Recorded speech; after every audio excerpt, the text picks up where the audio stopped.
Ayer estaba viendo los titulares de noticias para ver cuál veía, Ajá. cuál era de mi interés. Y de repente entre esas veo algo que dice, se fugó con el novio de la hija. Y yo así de, ¿y a mí qué me importa? O sea, ¿qué clase de noticia es esta? Y en eso veo publicidad. Y me quedo pensando, ¿qué estarán publicitando? Ujú. Pero realmente ese tipo de encabezados no te llevan al chisme de lo que tú quieres ver, sino te llevan a ofrecerte algún producto, alguna cosa. Ya ni lo vi, me dio risa y yo dije, a veces la publicidad es un poco nefasta. Algo muy interesante es que en ese aspecto recomiendo mucho el capítulo de South Park en el cual hablan de la publicidad, está involucrado también el director PC y muchos elementos interesantes. No me acuerdo el capítulo exacto ni la temporada, pero si esto sale en el video, ahí va a aparecer. Algo muy Bueno, interesante. pues vamos a empezar ya. Sí, vamos a empezar.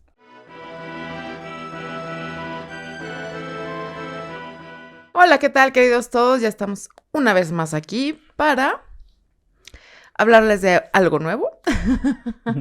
Como ya saben, pues yo soy Marilú, estoy con Luis y ambos somos creadores de contenido de la página Biblioteca Social. Entonces, pues bueno, espero que nos conozcan y si no nos conocen, pues váyanos conociendo.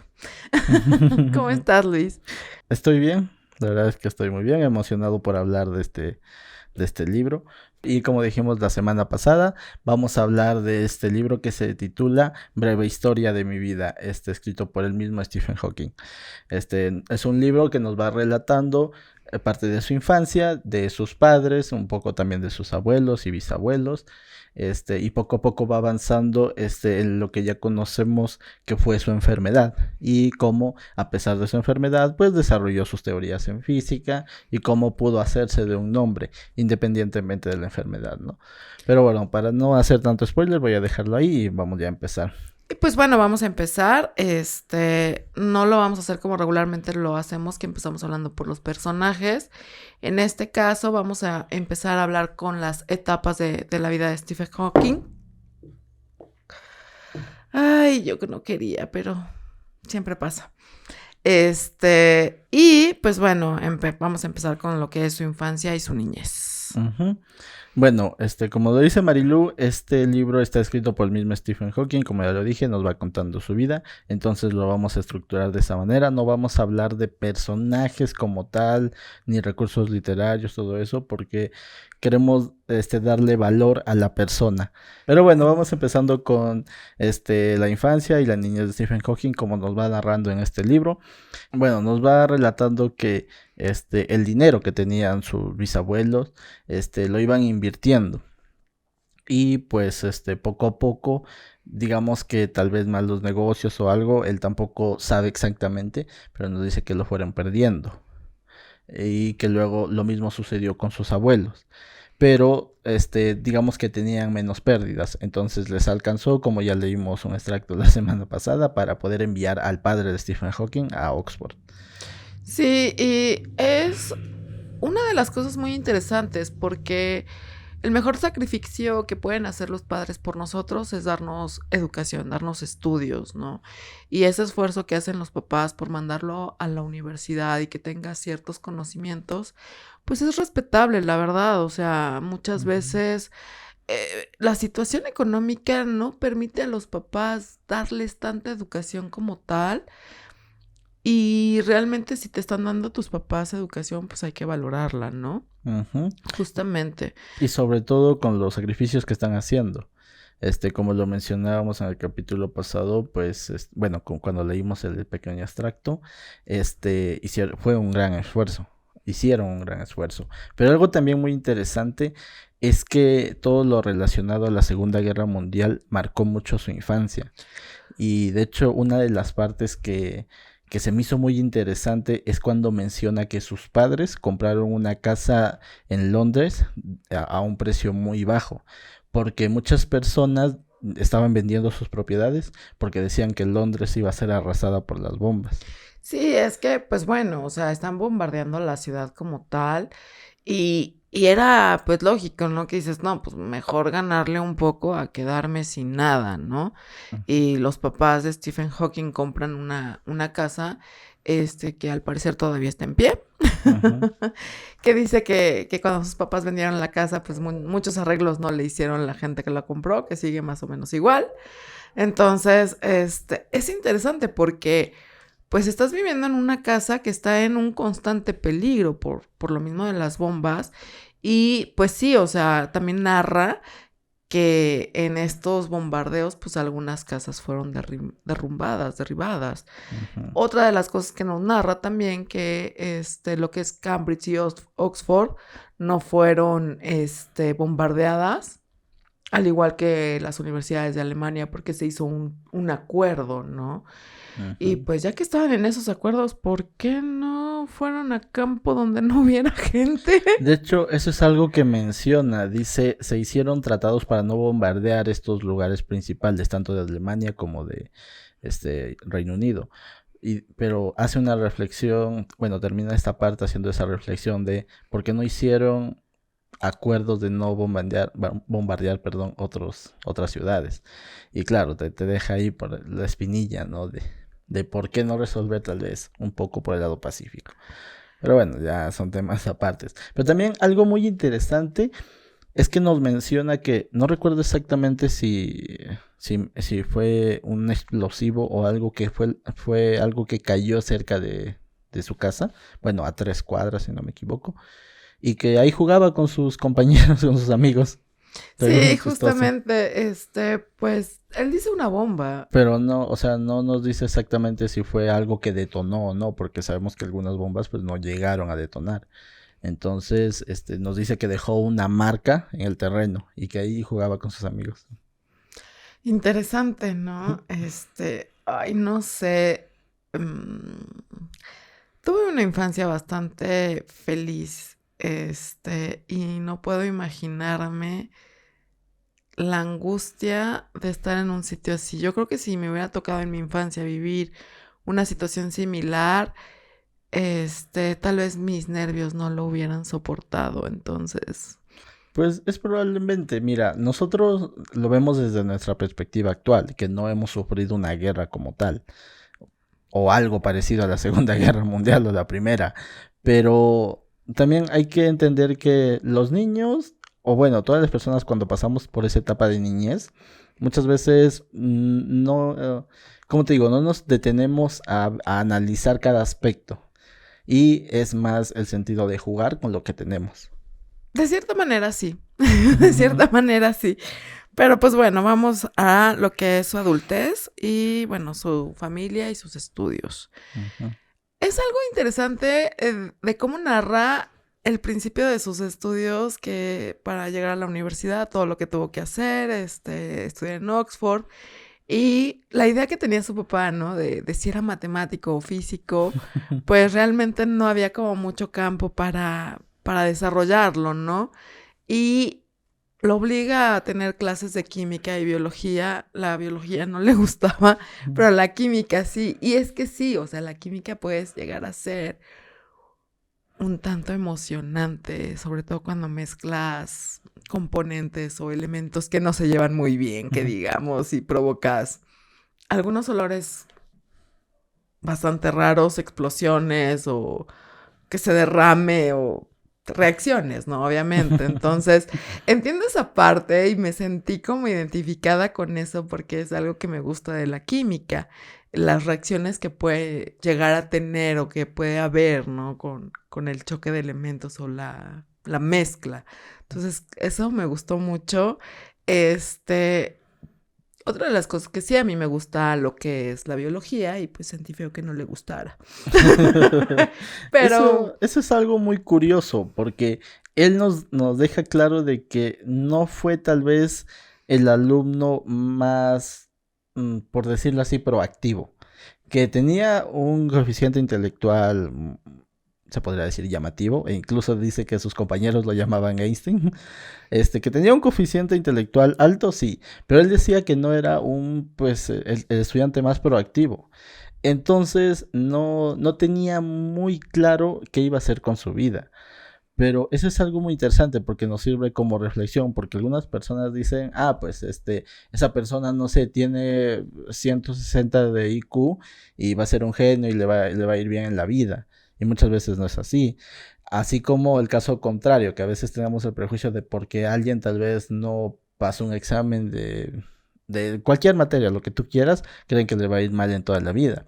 Pero no es así, o sea, esos son simplemente prejuicios. O sea, hasta los genios han pasado por eso, de no ser tan destacados en el colegio, en la universidad, lo que tú quieras. Mira, el sacar un 10 como tal no te hace inteligente.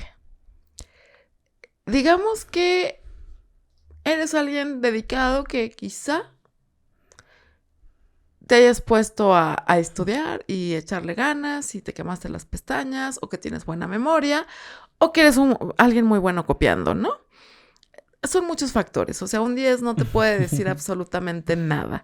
A ver, lo que quiero dar a entender con esta parte del tema, del libro, es que muchas veces el hecho de que tú apruebes no significa que seas tal vez la persona más inteligente, sino que te adaptas al sistema. Y algo que no sé si ya lo he mencionado aquí en el podcast o no, yo no estoy tan de acuerdo con el sistema actual de educación.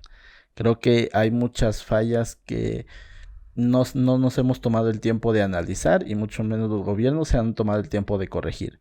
Y justamente es aquí de donde parte Stephen Hawking, que él, como te digo, o sea, no era a pesar de su inteligencia, no era el estudiante más proactivo. Entonces, tener un coeficiente intelectual muy alto no te asegura todo.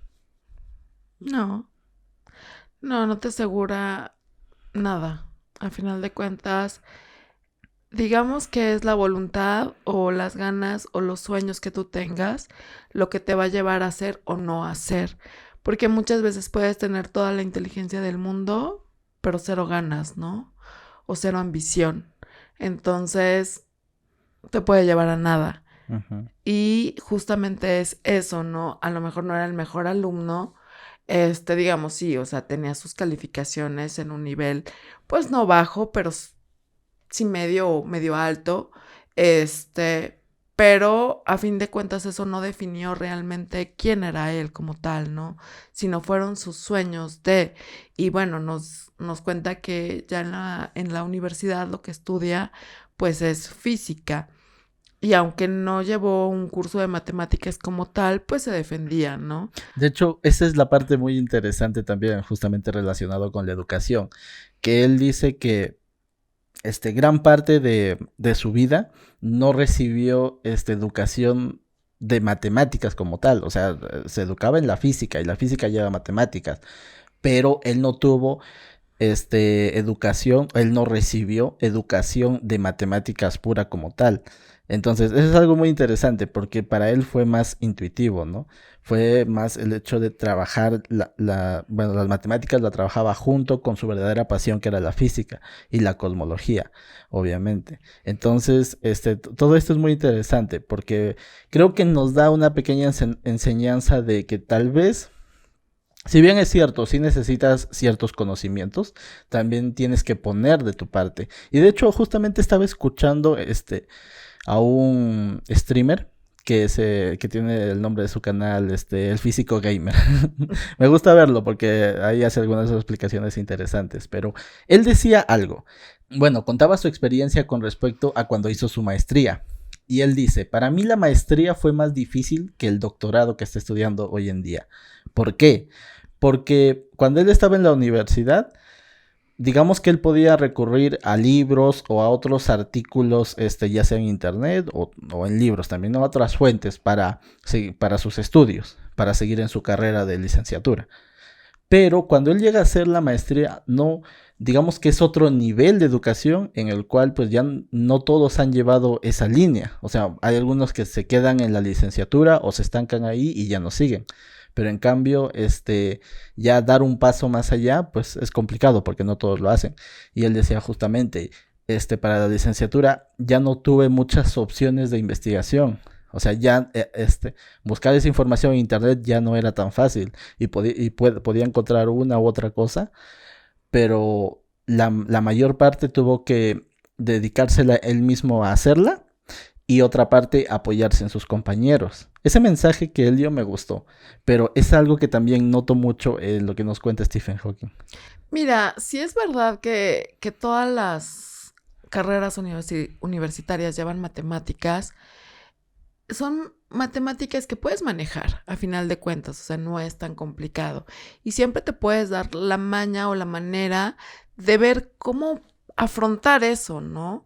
Entonces, justamente él lo hace, pero no nada más es en la universidad, sino es toda su carrera, toda su trayectoria, toda su vida tuvo que lidiar con eso, de que no tenía como un conocimiento real de las matemáticas, pero se enfrentó a ello y lo hizo bastante bien. Y sobre todo con esa enfermedad de encima, que no vamos a romantizar eso, pero creo que es importante mencionarlo.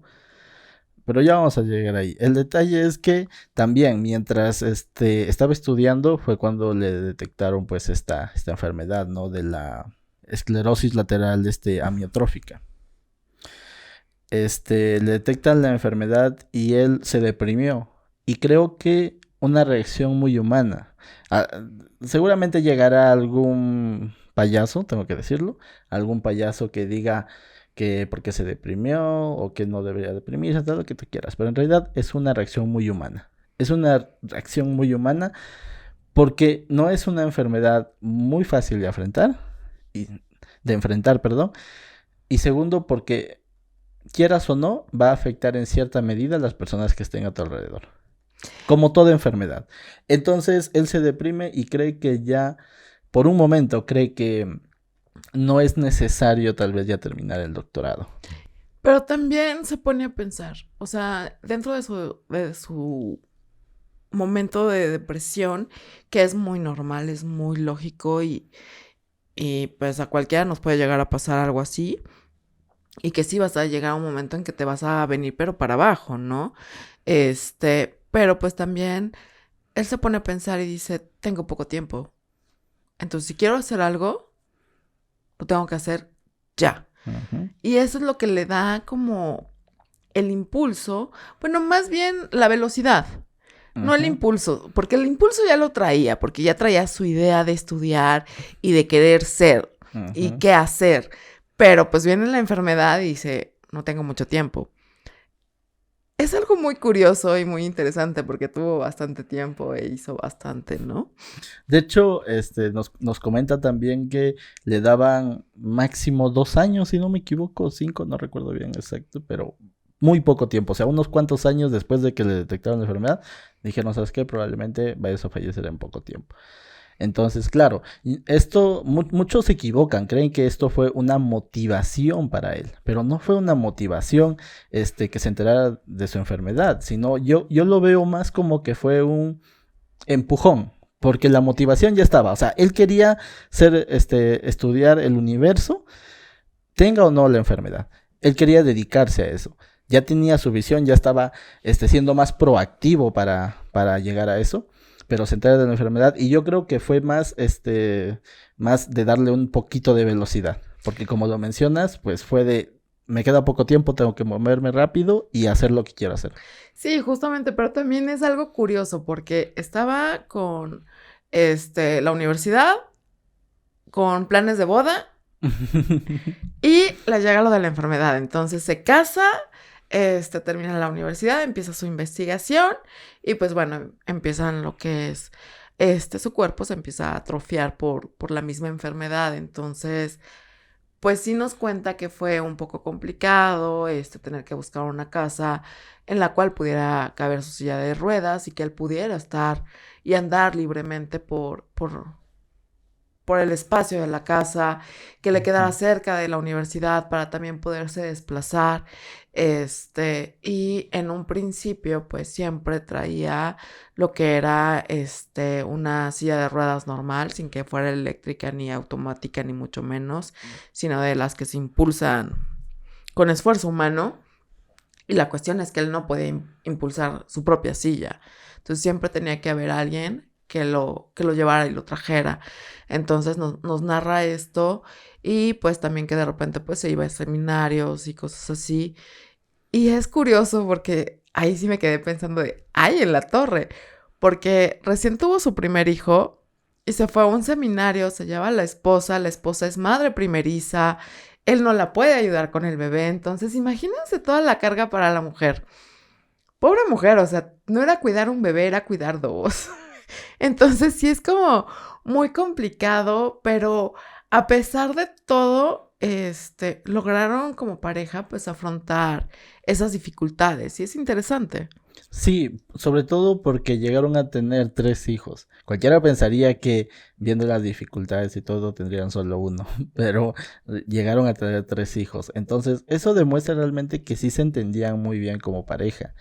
Ahora, nosotros estamos hablando de la familia desde el punto de vista de lo que nos cuenta Stephen Hawking.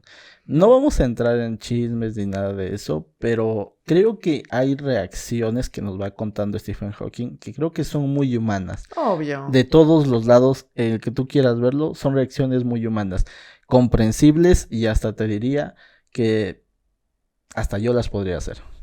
Creo que todos, ¿no? En algún punto, este, como ya lo hemos mencionado en otros, capítulos, una enfermedad no es fácil. Ujú. Entonces, llevar la enfermedad de Stephen Hawking, pues tampoco era fácil.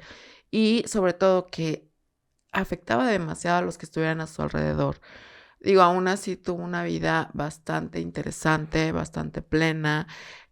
Esa chispa que él tenía lo hacía como, como ver un punto, aunque fuera malo, él procuraba verle el lado bueno, ¿no? Ujú. Entonces eso es muy bueno. Y sí, o sea, a lo mejor su familia, pues no fue la familia perfecta o su esposa no fue la mujer que se quedó con él hasta el final, pero también tenemos que entender, ¿no? Que no era fácil. Y otra cosa, Stephen Hawking fue conocido como científico por su enfermedad, porque era un científico que estaba en silla de ruedas, con un teclado y una máquina que hablaba por él. Entonces, realmente él fue conocido por eso, no tanto por su trabajo en un principio como tal, sino por eso, ¿no? Porque había destacado a pesar de su enfermedad, ¿no? Pero discapacidad no quiere decir incapacidad. Entonces nos demuestra la capacidad que tiene de sobrellevar y también la parte humana de él y de su familia como tal, ¿no? Ujú. Entonces, creo que yo no ahondaría mucho en ese tema porque a final de cuentas es la vida privada del señor, fue la vida privada del señor y lo que pasó en su casa se queda en su casa. Nosotros tenemos algunos datos que por él vienen, pero de ahí hacer un chisme o decir algo, la verdad es que se me hace como muy absurdo y muy ofensivo. Sí, y creo que también por el hecho de que él tampoco ahonda en esto. Y creo que es lo correcto. Porque, como lo mencionas, muchas personas dirían, ah, pues la esposa no lo quería porque no se quedó hasta el final, o cualquier otro chisme. Eso ya es netamente especulativo. Y él tampoco profundiza en eso. Te da los detalles como para que tú sepas y entiendas que no todo ser humano es perfecto. Y sobre todo creo que entiendo la parte es solamente que como aportación, no quiero tratarlo como chisme, pero creo que es muy concisa la parte de la separación con su primera esposa y eso me gustó porque te da a entender que no es que haya sucedido una cosa, otra cosa, simplemente que fue una decisión muy humana. Nada más, ahí lo quiero dejar. Ay, nada más. Y bueno, Ujú, también una de las cosas que nos cuenta y que es muy importante también que con su hija eh, hizo algunos libros ujú. que nos habla de la física para niños.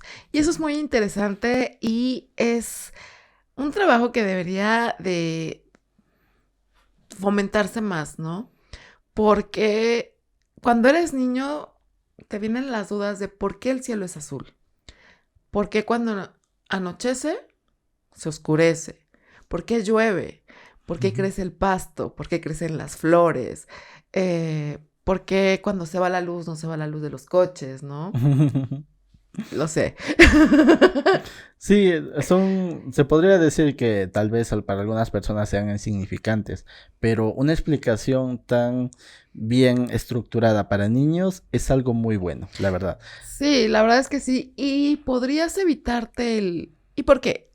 ¿Y por qué? ¿Y por qué? Que llega a un punto en que dices, pues no sé, porque sí, ¿no? Entonces, tener eso a la mano y poderlo disfrutar con los niños, creo que es un trabajo excelente. O sea, este hombre dejó un legado muy importante para la humanidad.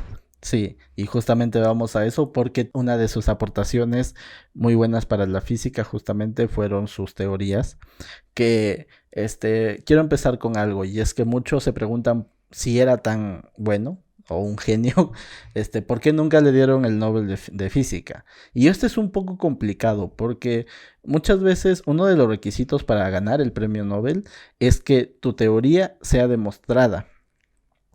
Sabemos que, por ejemplo, Einstein, el caso de Einstein, tuvo su teoría mucho tiempo y pasó mucho tiempo para que le dieran el premio Nobel. Y de hecho, cuando ya se pudo comprobar, es cuando ya le dan el premio Nobel, pero como te digo, pasó mucho tiempo. En el caso de Stephen Hawking, él tiene una teoría sobre lo que sucede alrededor de los agujeros negros.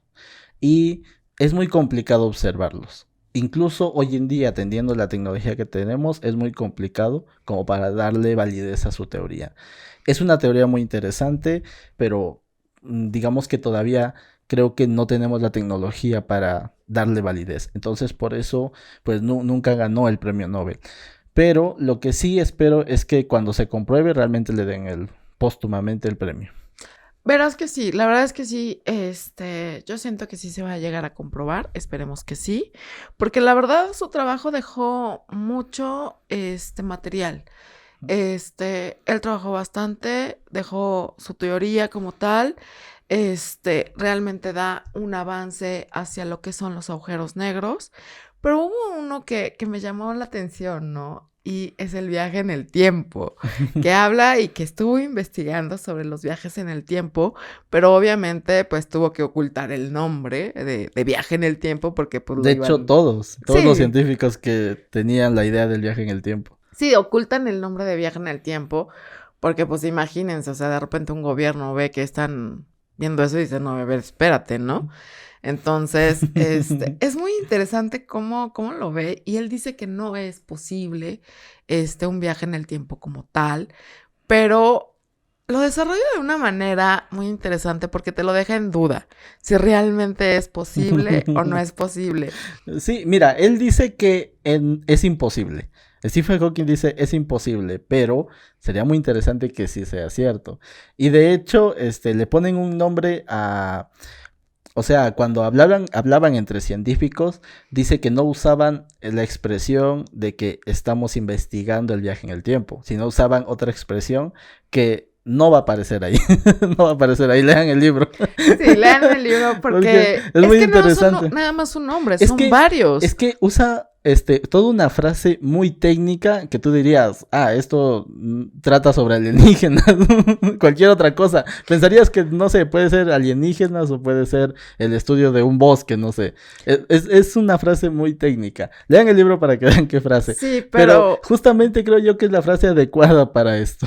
En el libro no viene, pero Luis me contó algo muy interesante que quiero que nos cuentes. La fiesta. La fiesta. Bueno, mira, se cuenta una historia de que Stephen Hawking hizo una fiesta para viajeros en el tiempo. Él y también los allegados dijeron que no llegó nadie. Es muy interesante porque él dio una fecha y dijo, los voy a esperar, voy a hacer una fiesta. Si es que realmente existen viajeros en el tiempo, que vengan a mi fiesta. Pero dijo que pues finalmente no llegó nadie. Pero aún así, yo creo que si yo hiciera lo mismo que él y un viajero del tiempo me visita, diría que no fue un éxito. Sobre todo porque eso traería muchas repercusiones, ¿sabes? Sí, o sea, imagínate si de repente dices, hice una fiesta para viajeros en el tiempo Y resultó que sí llegaron. Que llegó, o tal vez que llegó solamente uno. Que llegó uno. Con eso, uy, no, o sea, tienes tema para rato. El mundo se vuelve loco. Sí, se van a volver locos y todo el mundo va a querer viajar en el tiempo para corregir errores, ¿no? Y sobre todo lo que menciona en el libro de por qué le ponen esta frase al tema del viaje en el tiempo. Porque justamente él hace una reflexión y dice, si nosotros realmente saliéramos a decir, estamos viendo si es posible viajar en el tiempo, va a haber una parte de la gente que va a decir, ¿por qué están gastando recursos en algo innecesario? Y otra parte va a decir, ese es un tema peligroso y deberían dejárselo a las Fuerzas Armadas. Y las Fuerzas Armadas lo va a usar para sus conveniencias. Obviamente, Entonces, obviamente. esa reflexión es muy importante y se me hizo genial en el libro. Mira que en un futuro tal vez quizá haga una fiesta para viajeros en el tiempo, a ver quién llega, pero pues ya saben, los dejaré con la duda si es que pasa, pero obviamente lo voy a anunciar. Pero finalmente si llegan o no, tienes que decir que no llegó nadie. Obviamente, no les voy a decir que llegó alguien, o sea, imagínate todo el show que se armaría. Y pues sí, todos hemos cometido errores en el pasado y a lo mejor quisiéramos borrar cosas de la historia, pero tengamos en cuenta algo, y todo sucede por un motivo, por una razón. Nada aquí es de gratis. O sea, todo sucede como debe de suceder, creo yo. Tan es así que por algún motivo un poco extraño, un poco raro, dos personas de diferente país estamos aquí hoy juntos hablando con ustedes. Entonces, sí. Todo tiene que ser como debe de ser. No quieran cambiar lo que no se debe cambiar. Exacto. Pero bueno, además de sus grandes aportaciones a la ciencia, también hay que decirlo, tuvo grandes aportaciones a la comedia. Sí, era un gran comediante, era una persona muy chistosa, muy graciosa, que le gustaba mucho el sarcasmo, usaba demasiado el sarcasmo, ese humor negro también que tenía, muy, muy genial. Y la verdad es que no sé si todos los científicos tengan ese humor, la verdad es que no lo sé. Bueno, es que a veces el humor de científico está hecho solamente para científicos. Y lo digo así, a veces es así. Pero también tenía, como lo menciona, sus momentos pues satíricos, ¿no? Y de hecho, la mayoría de capítulos de este libro, casi al final, o para cerrar cada capítulo, te lanza por ahí un pequeño chascarrillo. Sí, sí, es muy interesante eso, porque tiene un ingenio y una chispa genial. O sea, si se hubiera dedicado a la comedia, también lo hubiera hecho, la verdad. De hecho, tiene un pequeño espacio de stand-up.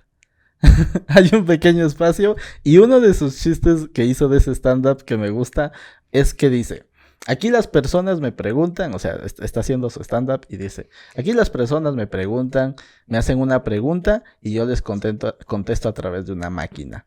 Pero, ¿cómo saben que no estoy buscando esa respuesta en Google? Eso fue lo que, parafraseando, no me acuerdo exactamente el chiste, pero más o menos por ahí va. Sí, la verdad es que es muy interesante. Otra de las cosas que también trae el libro, trae demasiada fotografía, desde su infancia hasta su edad ya mayor, y pues vas viendo sus cambios, pero justamente la foto de la portada del libro me gusta mucho, está con su equipo de remo, de Oxford. Ajá. ¿O Cambridge? No me acuerdo, pero es una de esas universidades de importantes. alguna de las universidades, creo que es de Oxford. Y esa cara que tiene es tan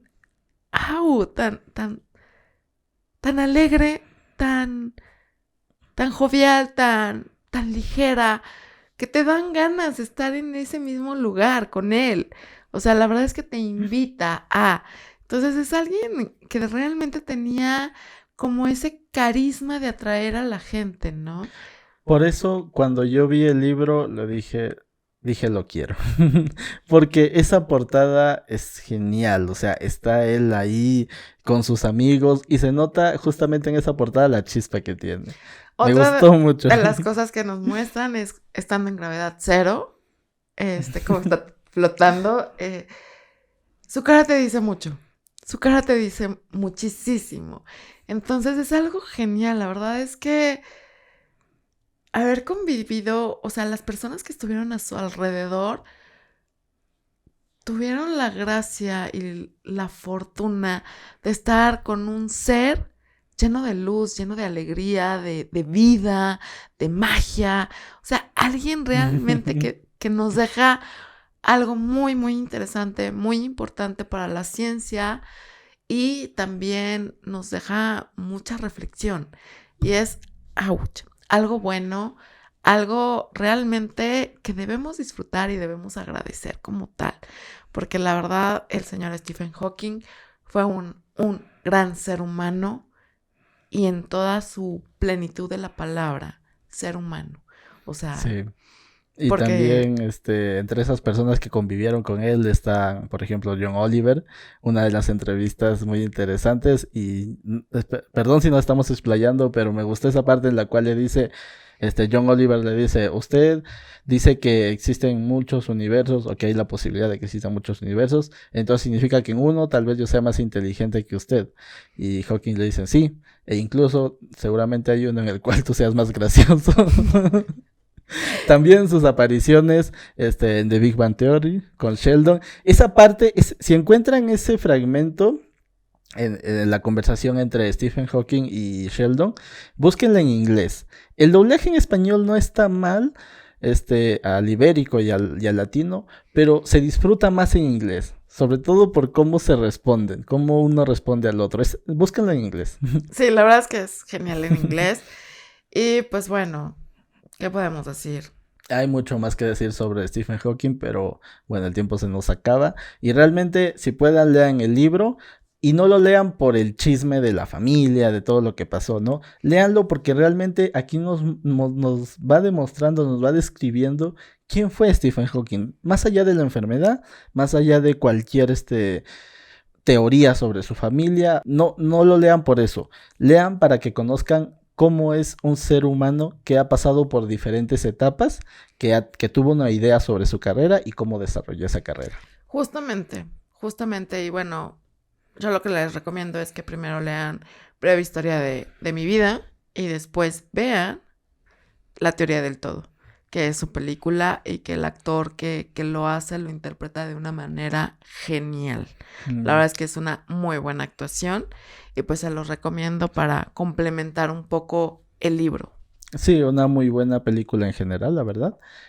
Pero sí, la película ya va un poquito más por ahí por su vida y digamos que tal vez un poco también del trabajo, pero en realidad el libro nos va hablando más del trabajo, ¿no?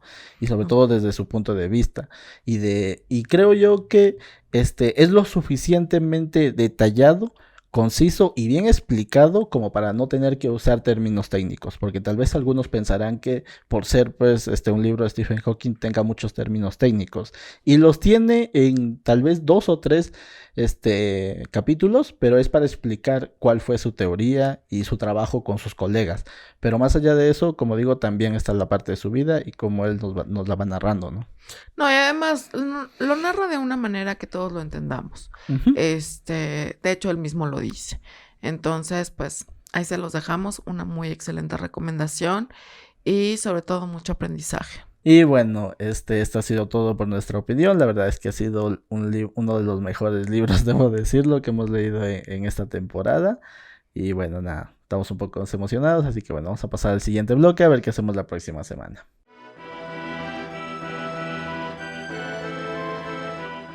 Y bueno, queridos todos, después de habernos emocionado bastante con el tema, pues les traemos lo que vamos a hacer ya la próxima semana, que ya empezamos con la temática de octubre de terror. La tenemos aquí, empezamos con un poco de temática. Entonces, pues bueno, Luis, cuéntanos qué vamos a hacer. Bueno, como lo menciona Marilu, ya la próxima semana vamos a hacer 4 semanas seguidas de relatos de terror, justamente por por lo de Halloween. Entonces, como lo hemos venido diciendo en algunos capítulos, esperábamos que nos recomienden algunas lecturas. Pueden ir ahí a las páginas de Biblioteca Social en Facebook, Twitter e Instagram y dejarnos por ahí algunos comentarios de qué narraciones quieren que veamos en este mes del terror, ¿no?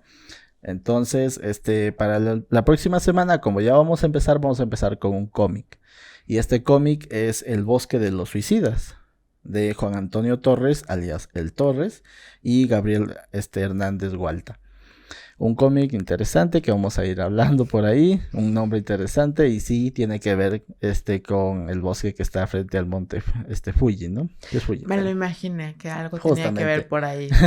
Pero ya iremos hablando en ese capítulo sobre ese cómic. Recuerden que va a ser todo este mes, los próximos 4 capítulos de Literando Podcast, y también vamos a ver qué podemos hacer ahí por la página, ¿no? Tal vez sacar alguna información por ahí con respecto a la temática. Sí. De hecho, sí. Y recuerden también que pueden escribirnos a las diferentes redes de Biblioteca Social para ahí darles una ayuda para conseguir los libros de los cuales vamos hablando en Facebook, Twitter e Instagram, y también nos pueden seguir en nuestras redes individuales, a mí como Liz Brarbe y a mí como Marilu-PS. Y pues bueno, si les ha gustado este capítulo, regálenos un like. Compartan nuestro contenido para que podamos llegar a mucha más gente. Suscríbanse al canal, eso nos ayudaría muchísimo también. Y pues bueno, denle a la campanita para que pues vean cada cuando subimos los videos. Y nada, esto ha sido todo por este capítulo. La verdad es que me ha gustado, me ha emocionado. Y bueno, queremos dedicar este capítulo al gran Stephen Hawking. Nos vemos la siguiente semana. Adiós.